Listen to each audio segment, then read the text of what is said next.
Okay.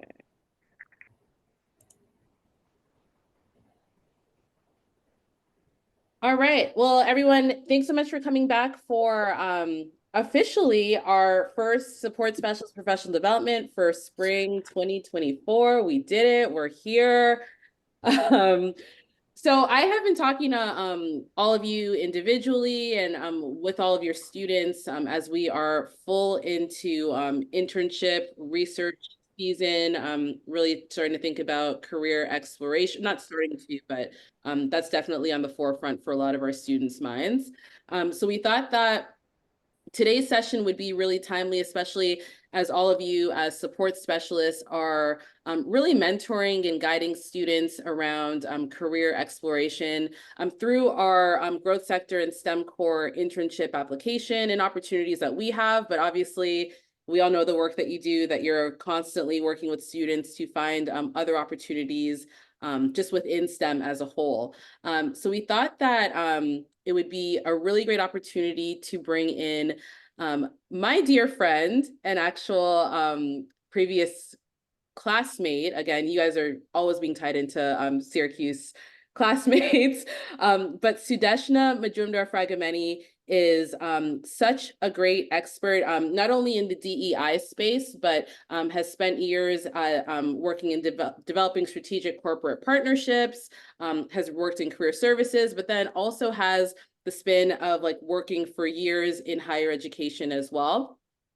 So we want to tap into her expertise. Hopefully some of you have had an opportunity to listen to episode 5 from the Motivate podcast where we featured Sudeshna as well, but she's here to drop some gems and start the conversation internally for how we can work with our STEM core students. So I will officially welcome Sudeshna to STEM core and growth sector and let her share her thoughts.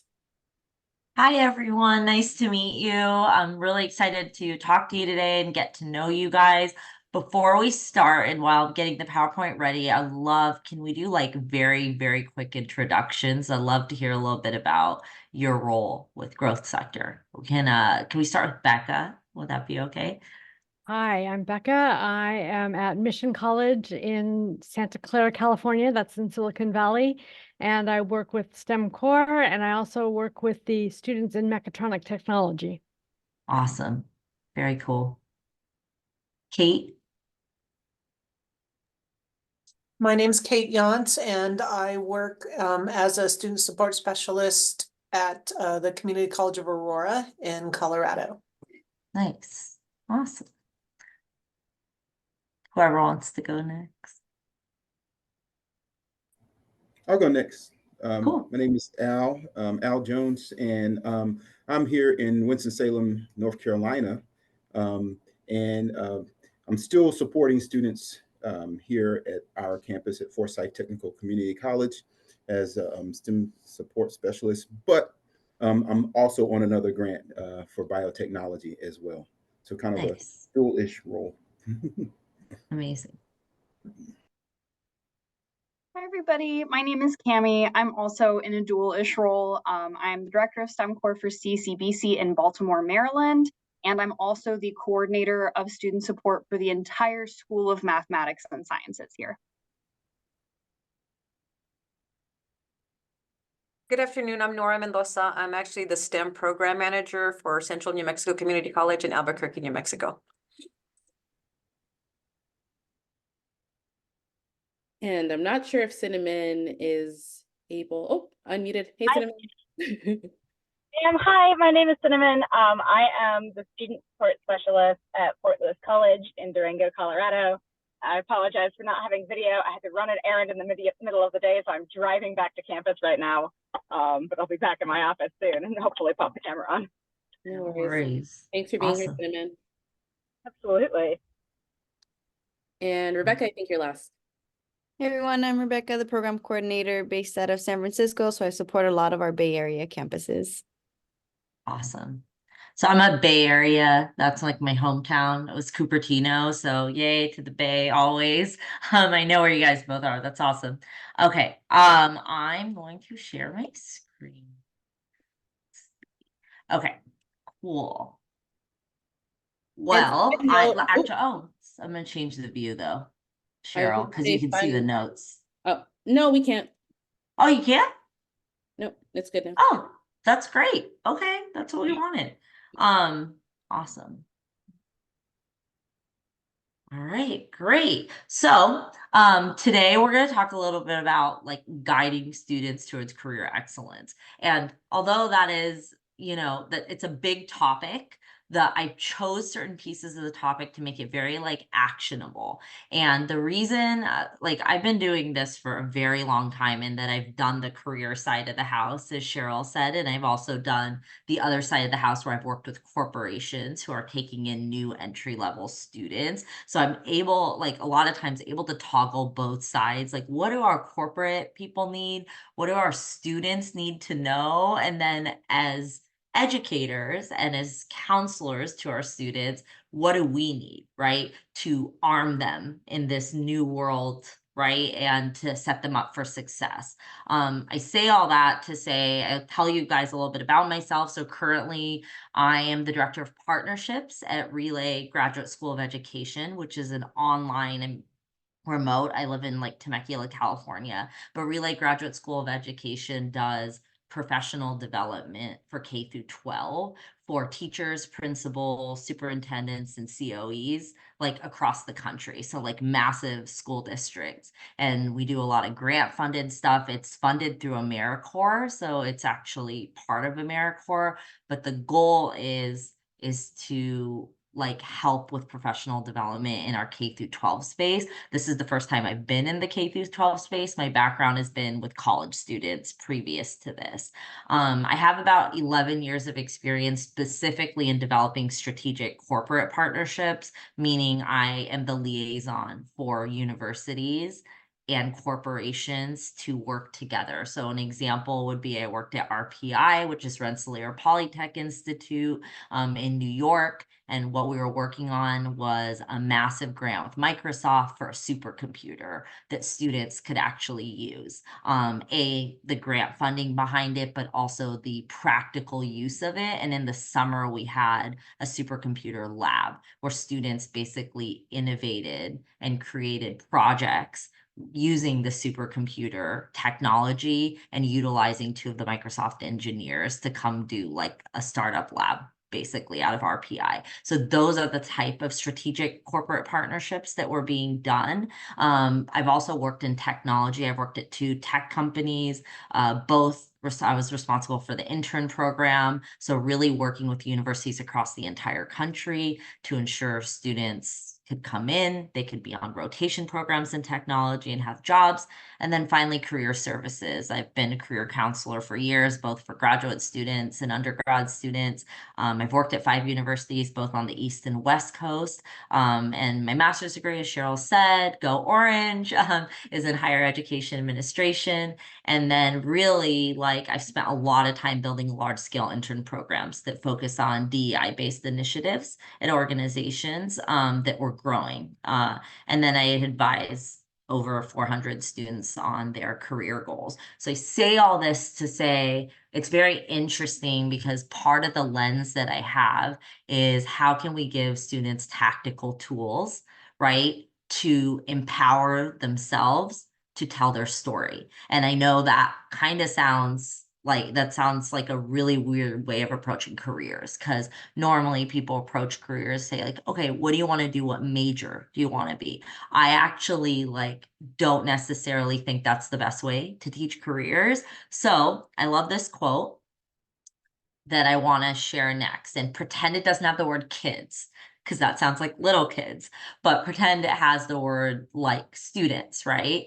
But the biggest thing I have noticed in how we teach careers versus how other countries teach careers is that we ask students, what do you want to be when they grow up? And we ask them that because we think they're going to tell us a profession, a name. I want to be a doctor. I want to be an engineer. I want to be a lawyer, because that's how students know that to be. And they also know it by major. I'm a math major.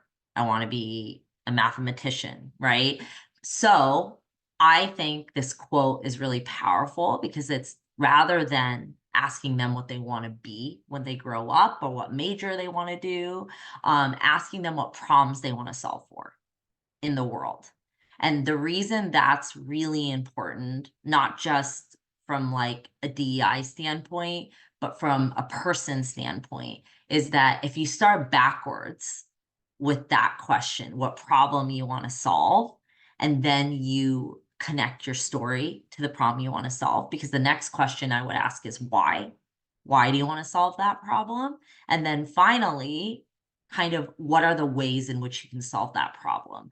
I think that that is a much better approach to helping and empowering students in their careers, right? So we're going to talk a lot about that today. But what is the purpose today of why I am here? I am here to empower each of you because the work you do is important.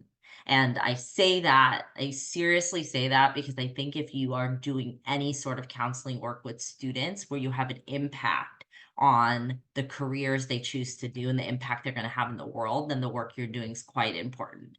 I wish we could get paid more for the work we all do, right? But unfortunately, that's, you know, it is quiet work. It is important work. But really, you guys are impacting like the future of innovation and technology, right? Because technology serves for some of the world's most pressing challenges today, right? And it requires diverse perspectives. And so I say that to say we are dealing with the problem, which is a lack of diverse people around the table, right? Solving for the most pressing challenges in the world.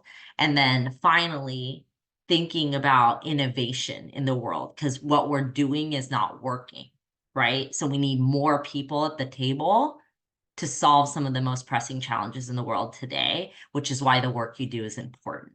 So the goal today is to empower you with the tools, tactical tools, but also I wanted to start with never forget the work, because the work itself is quite important regardless of your title, what school you're in, and what you're getting paid. And I think, you know, every single time I've left higher education to make a lot of money, right? I've almost always like regretted it or missed the fact that the work I was doing while I was there was so much more impactful. So I want to give you guys kudos, but I'm excited to give you guys some tools as well. So why are STEM careers important? Who cares, right? And everyone uses the word STEM, and students use the word STEM. We all use the word STEM, and we think of things like engineering, and we think, oh my gosh, well, if I'm an engineer, I'm going to get paid a lot, right? I hear this all the time. I'm going to get paid a lot of money if I go into engineering, if I go into a STEM career. But it is a fact. So the US Bureau of Labor Statistics, it's a fact that the STEM careers are expected to grow by 8% from 2019 to 2029, just in that period alone, right? So it's after technology's already hit. Those careers are growing faster than any average careers. And we don't even know what AI is going to do, right? That data didn't even take into AI. So I say all of that to say that STEM careers are almost always at the forefront of innovation, and they're actually the careers that can grow the most over time. And we're seeing that today with things like AI.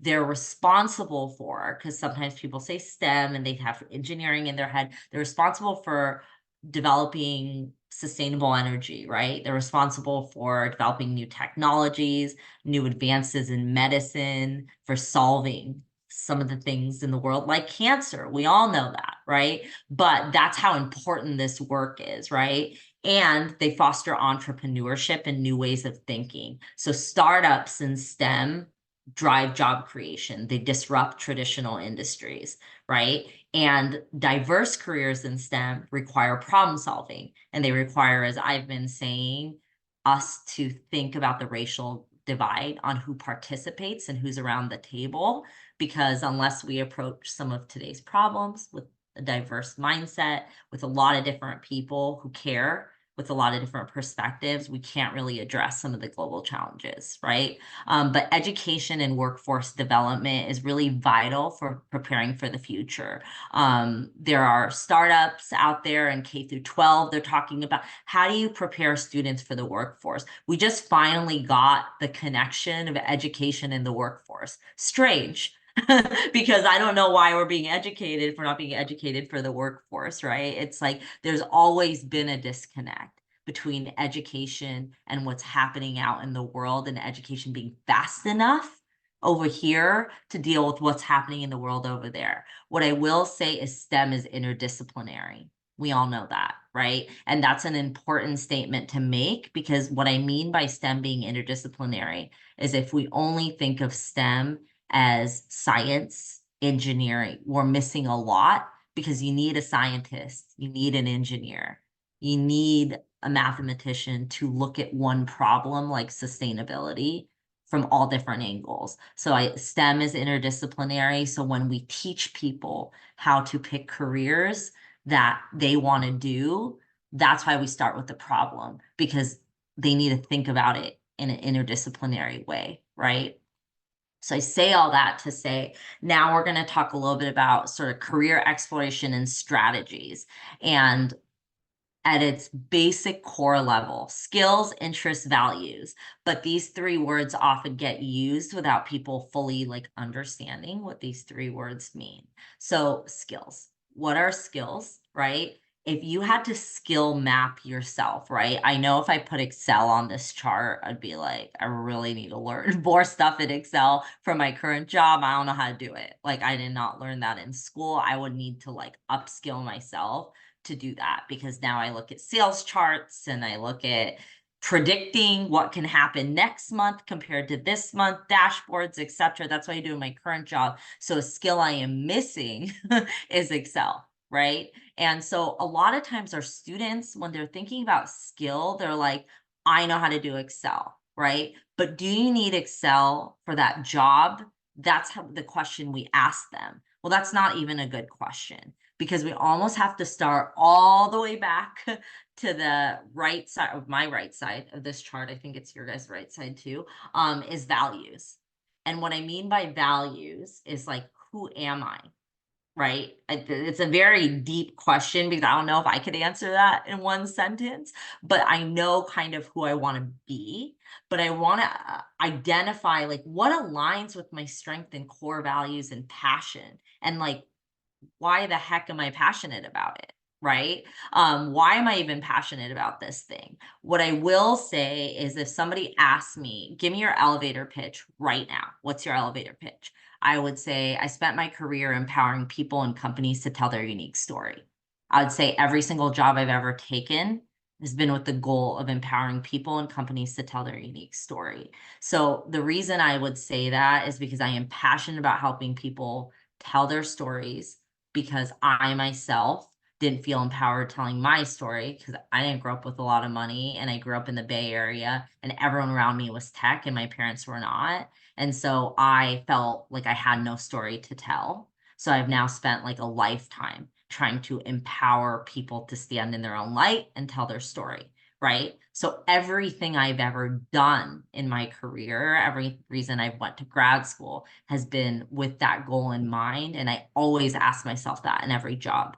How in this job am I going to empower a company or a person to tell their story? How am I going to match two people who normally don't get matched, right? How can I give people a voice? All of that. So I say that to say it's a very hard question, because it's going to take some self-discovery, but it also requires immersing, right? It requires trying it out to go, oh my gosh, I never want to freaking do that again. That was terrible. And I've done that a lot. I've been in careers where I was like, I don't want to do that. That's not how I want to like affect the world, not feeling it, right? But then at the same time, what aligns to me? What are the names of those careers? Who are those people? How are they doing it? How are they approaching those careers? Your values, your interests. We're going to talk a little bit about like Holland's Code. Some of you have heard of Holland's Code. It tends to get used actually in the lower grades, like in the K through 12, but it should actually be reused, because we are changing. We are not who we were in K through 12. And the career we decided on when we're 7 might not be the career you're into when you're 20 something, right? So we really should be thinking about Holland's Code again, but on its very, very basic level. I love this chart because it's like passion, your enjoyment, your learning, your contribution. That is Holland's Code. But what you first fit into is like, who are you on this chart, right? And then there are a series of careers that go with that. So these are all the things that I would want students to think about before you ever tell me the major you want to do and the career name, which you want to do. Because to be completely honest, the career names are also changing. There's literally a like career in tech called the happiness coordinator, which is like a customer success person. You're making customers happy. So if you tell me I want to do sales, do you want to do customer success or sales? We have taught careers wrong. So I'd almost rather start this way, which is what are your values, interests, and skills? How to do that is the question, right? And the way to do that is reverse engineering your career plan, for lack of a better word. So how do you do that? You really start with the end goal, right? And the end goal is I want a career that ... And that end goal changes. So Cheryl and I, when we met, we didn't have kids. So we're like, dude, I want to be a boss of everything, CEO, want to sit in the corner office, what in New York, work at Deloitte, whatever we thought in our head we wanted at the time. And then we had kids and we're like, dude, I don't want to do that. I don't want to go in. I don't want to take public transportation. I'm not trying to like work 24/7. It changes, right? So what a student's end goal is now may not be their end goal later, but what they can do is work backwards, identify milestones. What are those milestones? I'm obviously going to graduate on this year. And when I graduate, I would like a career that I am learning, a career where there's growth opportunities, a career that XXX, right? That is utilizing this skill. I'm really good at talking to people. I want to learn how to talk to people and make money, right? I want a career that, right? And then your job as counselors, as teachers, as mentors to them is to help them plot what roles align to their milestones. What projects should they take on their journey? Like, what do they need to get paid? There's a reality to this too, right? Because I know, like, I had to take care of my family when I graduated. Like, I literally had to send money home. And I think that's kind of important because I can't just go be an actor, you know, and try to make it. I actually had this very real thing I had to do when I graduated. And so understanding where they're looking to go, identifying milestones, all of that stuff is really important.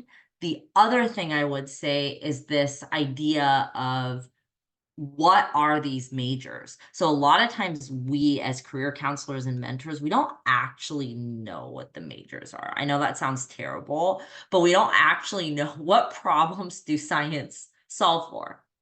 What problems are technology, like what is pressing in the world today that technology is fixing?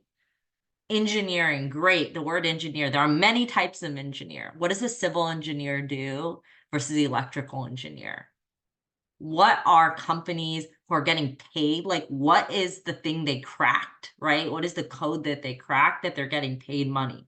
They're obviously solving for something, right? So I say that to say, you know, it is very important that we have to do some work. We have to do some like professional development to learn a little bit more about these professions beyond just the name of the major and beyond just the name of like what we've learned in education and beyond what we can find online. And I'm going to talk about ChatGPT in a second because literally it's an amazing cheat sheet. And my goal is like a week from now, I want to give you guys like a ChatGPT prompting for you guys to do a little bit of work and prompt and ask some questions because I think your mind will be absolutely blown when you see what ChatGPT can do in terms of like give you like a quick guide as to what these careers actually do and what the conversations happening in these areas are, right? But I'll give you guys an example. So I am an aspiring project manager. My end goal is I want to be a senior project manager. Students often know what, like, I want to be a CEO. They know the name of the profession they want to go into, but what are the milestones? So I need to first like lead a smaller project. I want to eventually get the certification, the journey. So I need to be able to seek project opportunities. I need to enroll in a course. I need to pursue some clients and projects that I can get online to back me up. So the journey is where you guys come in as counselors, right? The milestones is what you help a student do. The end goal is what a student tells you, right? And so that's what I mean about reverse engineering is like really our job is to help them come up with smaller, smart goals that can help them on their journey, but understanding their end goal and helping them think through milestones at the same time. So tools and resources. So a lot of schools I worked for like didn't have money basically to like give people tools. So this is a free tool. So I gave you guys a website, and that tool is basically the Holland's Code test, and it's free. It's an awesome link. But what I love about it is it connects to ONET, which is an amazing resource of careers that is like a wealth of knowledge. Both are free, but a student can essentially take this test and it spits back out results, whereas where they sit in Holland's Code. So I had mentioned there are things people are into, there are ideas, creativity, people, tasks. Everyone falls somewhere on this Holland Code spectrum where they're like more likely to love a career that's more investigative. They want to learn, observe, analyze, problem solve. There's always some part of your personality that likes certain pieces of a career. So really helping the students identify that. I tend to like investigative and realistic careers. Cool. Awesome.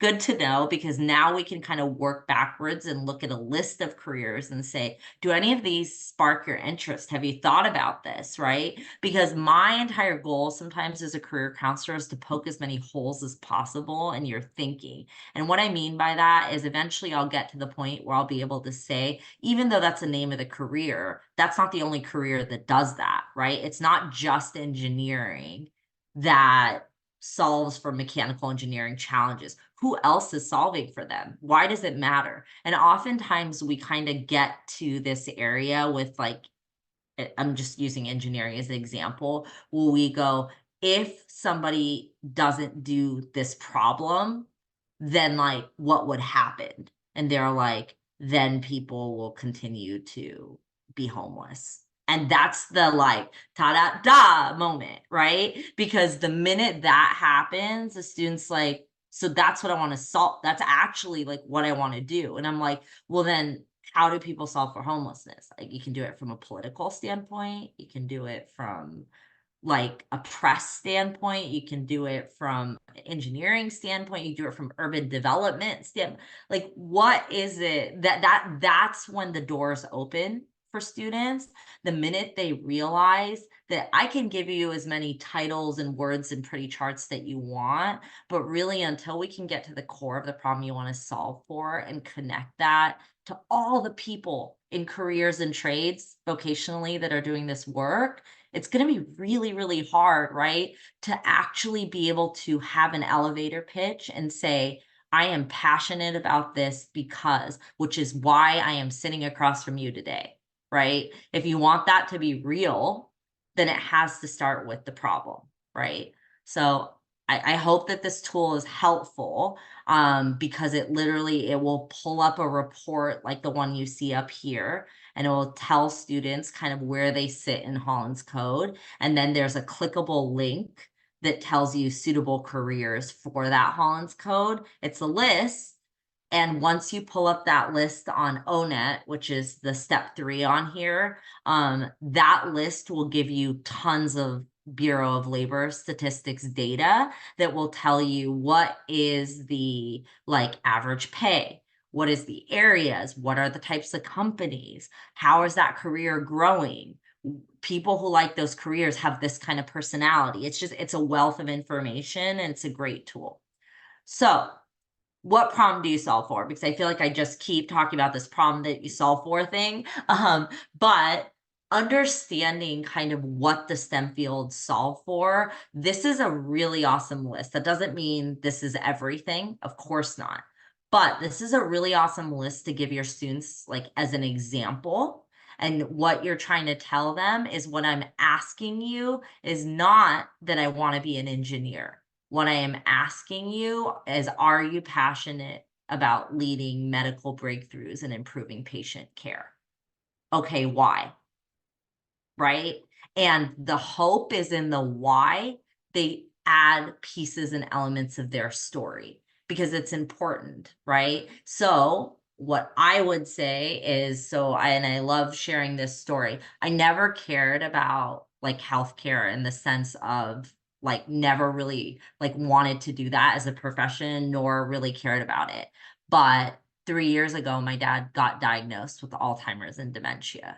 And I was deeply involved in his medical care, like obsessively involved. I would stay up for like hours reading about the illness and about what's happening to his brain to try to understand him.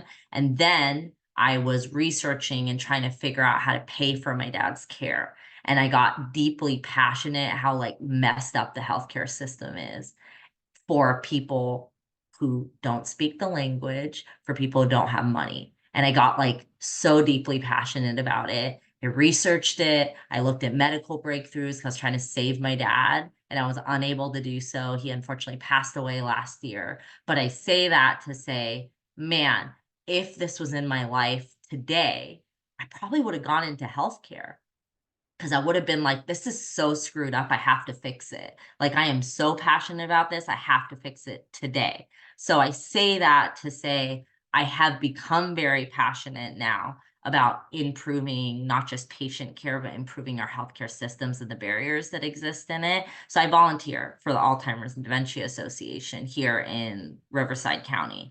And so what you're passionate about, your story, it matters, right, to companies, to organizations, but this passion could change depending on what's happening in your life.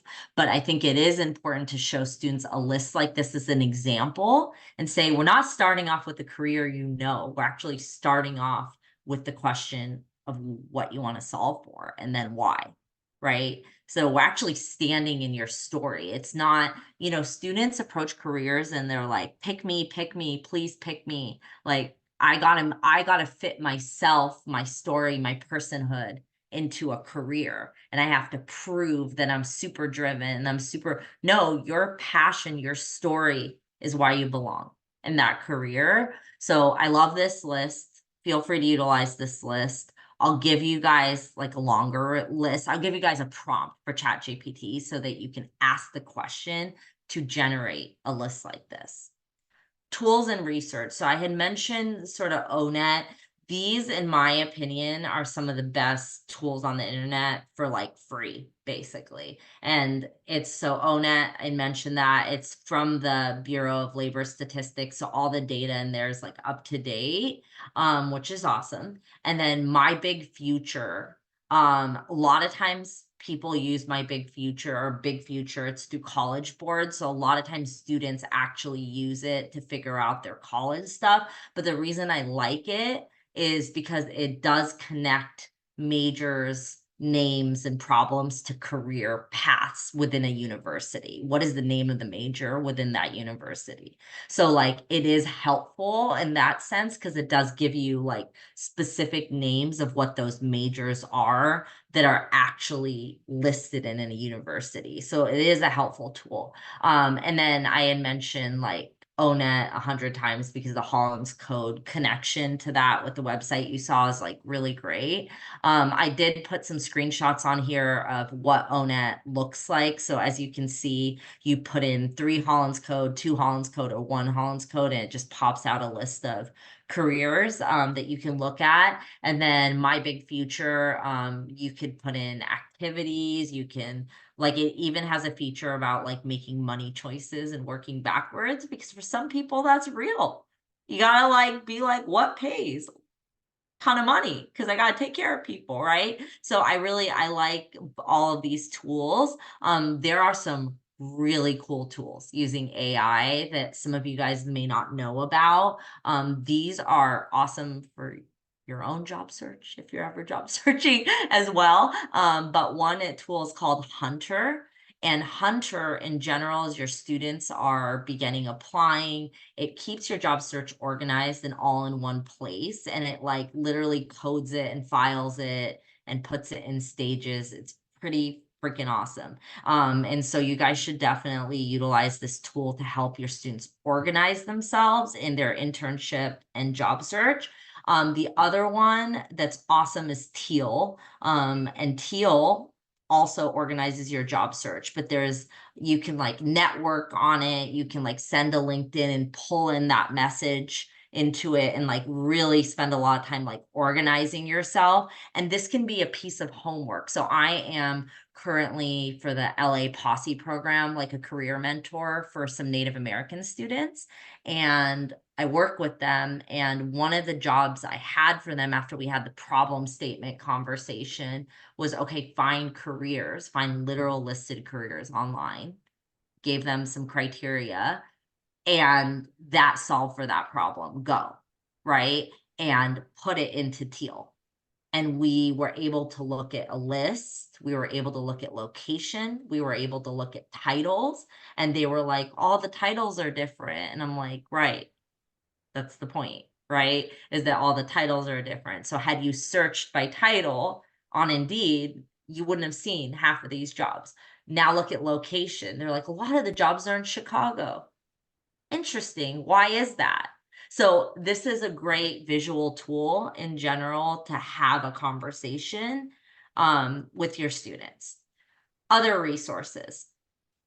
People always ask me like networking mentorship. It's a common term we always use. Go find networks, go find mentors. But I've always asked myself, like, what does that actually mean, right? How do I find these people, right? It's not like there's like a mentor.com and all mentors just sit on there, right? So where do you find these people? Industry specific associations, forums, and sites. A lot of times students like don't really go like, oh, I should join a project manager association in Southern California and I should probably attend that conference, or I should like go network, or hey, they have a really fun meetup at a bar or whatever every week. I should probably like go to that some point. What I would have done as a counselor if a student found that is I would have been like, how many times will you go this year? And they would have been like, oh, like maybe twice. And I'm like, cool, let's actually go on the website and like find the 2 you're going to. And so we can prep for it, right? That is taking an idea and turning it into something very specific. But that is something to think about, to network and mentors. You have to be in the right spaces. Like when people are dating, they know they're supposed to be in the right spaces, right? They're like looking for their partner and they kind of know, like, I'm super into music. I just need to be around music. I need to go to dance and maybe I'll meet someone, right? They know that, but all of a sudden when it comes to their career, they don't do the same thing, right? This is very weird that under the mentor net it's listed. Anyway, sorry. Ignore that part of it. LinkedIn is amazing. I would love at some point to, I'm gonna say, actually, I'll do that. I'll send you some screenshots on how to properly use LinkedIn. There are a bunch of tools no one knows about, like this alumni feature, all this stuff that people should be using to find your people. So I'll send you guys some resources for that. Going back to your school and alumni network, career services is the most underutilized resource at a college campus because it doesn't matter till 2 weeks where you're like, crap, I need to get a job. that's when all of a sudden you're like, oh my gosh, who do you know? That's a terrible time to go to career services. You have an entire alumni network, right, in college that you can kind of do the whole, I just didn't know, and I'm trying to talk to you, and I don't know, I'm a student, who knows? You should use that, right? While you can, because we all know once you get out of school, you're like, why are you reaching out to me? Can you like go away, right? So you should totally use the student card while you're in school and tap into alumni and network, right? I do it all the time for Syracuse. I was actually job searching before I got this job. And I totally was like, go Orange in all my emails. I like went to Syracuse networking thing in San Diego and had some drinks and met some awesome people. And like, you guys should for sure like utilize your own networks, but also encourage your students to do the same. Mentor.net. So I don't know why that's listed on there like that, but mentor.net is also a very great resource if you just want to find like cold leads. It's an awesome resource. This idea of 6 degrees of separation. So students often, especially students who are not privileged, where like for me, my parents never worked in tech. How was I going to get a tech job? We didn't even like know anybody really working in tech other than my parents' friends, right? So the question is what is your 6 degrees of separation? Everyone has one. There's a random person in the world and you are connected to them somehow, right? So are you telling people you're job searching? I know that sounds like so easy, like, duh, I'm job searching or I'm looking for an internship, but people are often not telling, they're telling one person or 2 people that they think can help them. They're not telling everyone, right? They're not like at a party or like with their friends and saying, hey, what does your dad do? Cool. Like, do you think your dad knows anyone who like does something like they're not thinking about the 6 degrees of separation? So help your students, empower your students that their network is not just the one they can think of, that they have to get really creative as to who their network is, and everyone is their network. No one is unattainable, right? Because there's always 6 degrees of separation. Competition. So many of our students are in the STEM field. So attending and doing competitions, attending conferences, presenting, going to forums, those are all really good ways. And but then everyone's like, okay, how do I fund that? And that's a really good question. So I'm going to send you guys some resources that are scholarship type resources that students can apply to as well, that you guys can definitely have them apply to because there's always funding somewhere. And then pathways to science.org. This is an awesome site. A lot of the opportunities are based, different parts of the country, but it's an awesome site for like internships in the STEM field. And then Pilot City. So I will send you guys a resource on Pilot City. I actually partially work for Pilot City. They are awesome. There are 100% virtual internships that are free for students to do online. It like self-leads them through the internship with like a product at the end of it, which is so awesome. So a lot of your students who don't have time, resources to go drive to an internship, but need the experience to like boost their resume, you guys should totally look at Pilot City if you get a chance. But I've been like working with them as an advisor for their startup for a long time, but I think it's a really awesome tool and resource as well. So navigating STEM challenges. So the next kind of activity I wanted to do with you guys is this Jamboard, because there are some challenges, right, to STEM, to getting like a career or a job in STEM. What are those challenges? Well, I have a lot of them like kind of listed right here, but I would love to hear from you guys on this Jamboard. You guys can't click on it, right? Okay, Cheryl, can you, here, let me maybe in the chat, would that be the best way to do it? I'll drop in the chat. Yeah. Hold on. Let's see.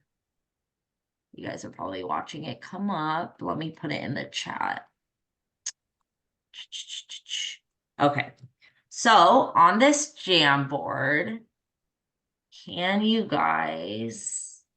see the Jamboard or no?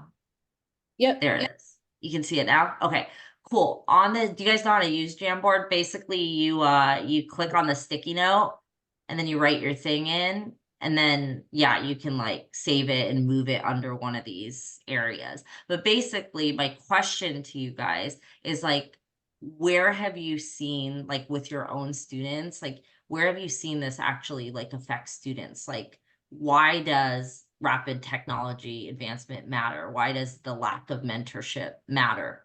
Like, why would it affect students, right? And then also, like, how have you seen this affect your students? Basically, it's a really quick activity. I just wanted you guys to like think about how these challenges may affect your student, how you've seen them affect your students, how they could affect your students, basically. Stu, I think you have to change the editing access because mine is view only. Oh, really? Oh, hold on. Let me see. Anyone with the link? It should be. Can you guys refresh and see? It was still marked as viewer. Go back to the slide the screen you just opened. So share, and then you see how it says viewer down. Oh, sorry. Go Miss back. Austin. Viewer. Yep. Oh, editor. Duh. Thank you. Yay for technology that I don't know how to use apparently. I hope that's if you guys refresh the Jamboard, you guys should be able to use the sticky notes now. Cheryl, can you do it now? Yeah. Okay. Cool. So then yeah, if you guys go to where it says sticky notes, you can click on those and like just and put them underneath. So I'll add mine.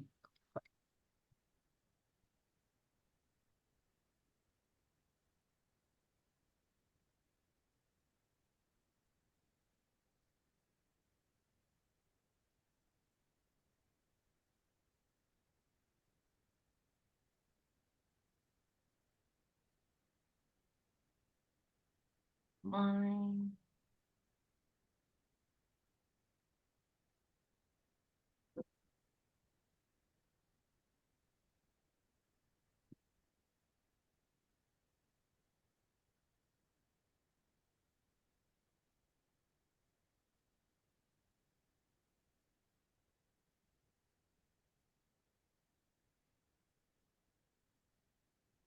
We're gonna spend like about 2 more minutes here. Sorry, I like talk a lot, so this is what always happens in presentations where I'm like, what happened to the time? These are really interesting.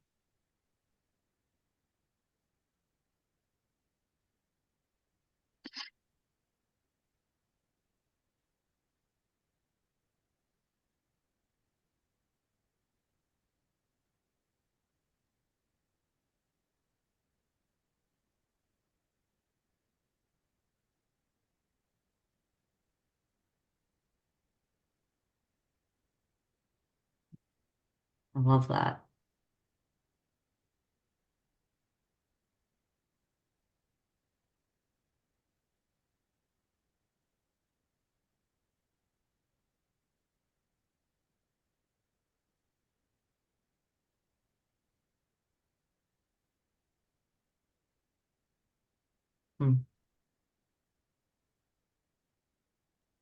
Love it. All right, I'm gonna talk about each of these pretty quickly. I wanted to do some sort of engagement activity that got you guys thinking, but in terms of gender disparity, obviously we know women face a lot of stereotypes and a lack of support in the STEM field. That's why, like, it often happens that a lot of women, that's why there's so many programs and like Microsoft and all these companies are trying to get more women in the workforce but there is a reality once you're in the workforce, right, around bias and stereotypes. Diversity and inclusion. Minority groups encounter barriers due to systematic inequalities and biases in the field. Work-life balance. So a lot of times STEM careers and technology in general, for any of you guys that are out in the Bay or anywhere, they demand of you like there's a high burnout rate because it is rapidly changing, it's challenging, it's fast paced, right? But that also contributes to who can do it, right? If you're a caretaker, like I've been for the last 3 years of someone who's sick, can I work at that pace and be a caretaker and be a parent? Probably not, right?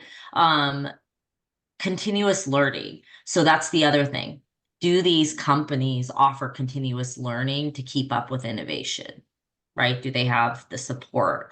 A lack of support and mentorship. So in general, students often have a lack of access to mentors, and that hinders their career growth, especially those who look like them from underrepresented communities, right? A lot of times your mentor doesn't look like you, but it would make a difference to see somebody high up who does, right? Funding and resources. So funding for research projects and in general for internships and all that is extremely limited. So aren't we saying then for early career professionals, you have to have privilege in order to do an internship?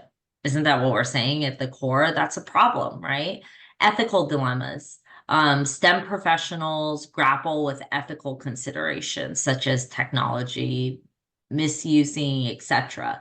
Communication barriers. Wait, actually, I just realized. Let me reshare my screen because I did not want to share here.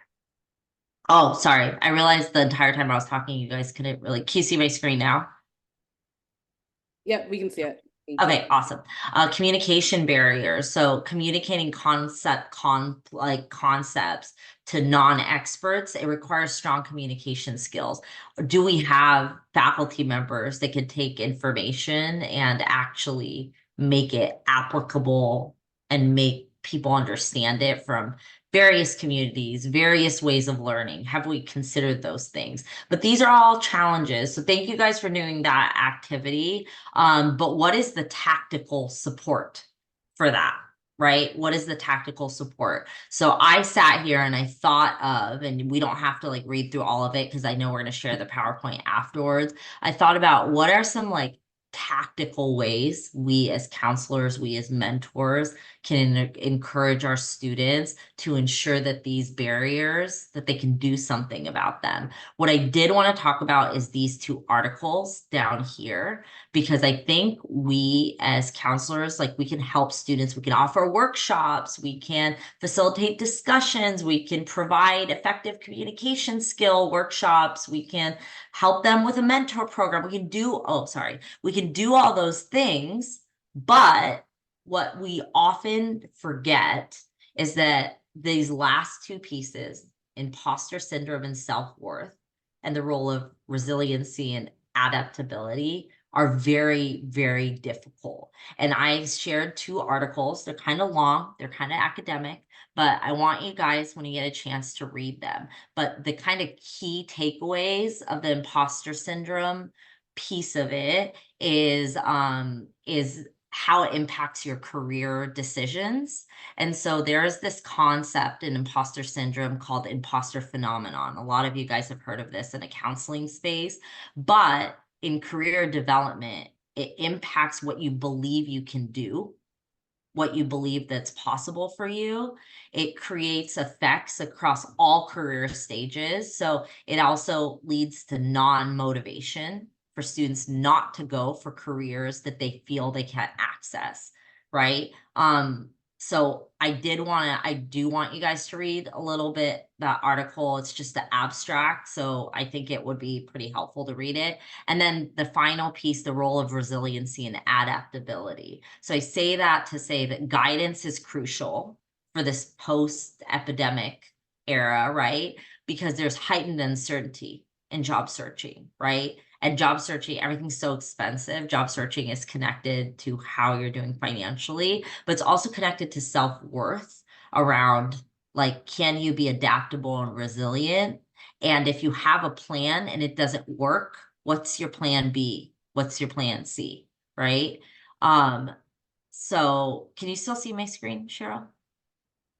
Okay, cool. Because for some reason, my own screen went away, which is odd. Okay, so then I read those two articles, read these tactical support like advice. I think that will be good. And then kind of the key takeaways of this entire thing is support, enable, encourage, connect. So supporting your students is really identifying what problem they want to solve. That is the ultimate kind of support, and really connecting that back to your story. Enable your students, encourage them to explore, engage with resources, try new things, talk to others. Encourage your students. There are tools that exist that give them the edge. Help them do that, right? And then connect your students, connect them to resources, mentors, things they love.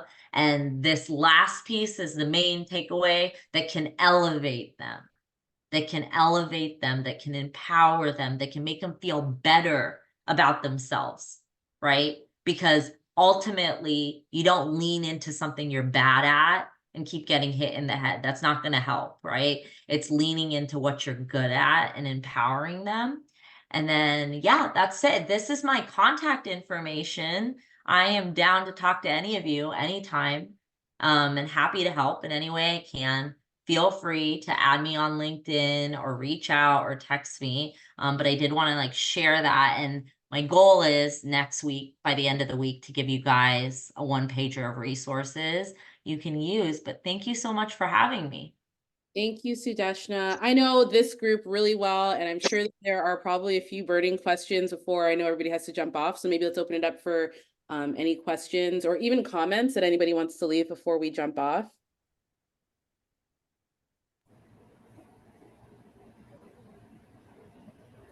If nobody has anything, I wanted to mention the possibility of Focus 2, which is very similar to the tools that you already introduced. Thank you so much. If there is a career center on your campus, I would ask them if the school has purchased the license for any tools that provide a series of tests or quizzes that are similar to the ones that we went over today. Because as much as the free sites contain information, if there is a paid site that still links to ONET, that still links to other places, and the students might already have done the quizzes for an academic development class, they might get extra credit in a different class for doing those profiles. Connecting it with like whatever they're already doing it on campus might be helpful. So the one that we have at CCBC is called the Focus 2. And I can like give an example of what these results look like. The only thing that sounds different from what you had described is, if I can share the screen just so fast, it will give a graph that provides the students' quiz results on all of the different personality and value scores that we had talked about.